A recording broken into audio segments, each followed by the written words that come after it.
साठी उकडलेल्या बटाट्याची भाजी, रस्सा भाजी.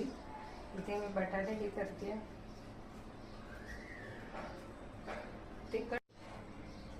बटाट्याच्या भाजीसाठी मी इथे 3 बटाटे घेते, छान मॅश करून. कांदा, टोमॅटो, कोथिंबीर आणि लसूण कट करून घेतला. तर आपण इथे तेल टाकूया.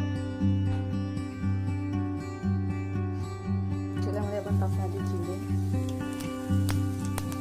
जिरे छान तडतडल्यानंतर आपण लसूण टाकूया.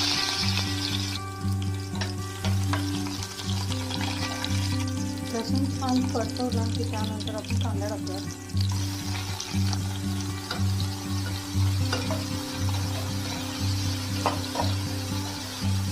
इथे आपण थोडंसं मीठ टाकूयात कांदा सॉफ्ट होण्यासाठी.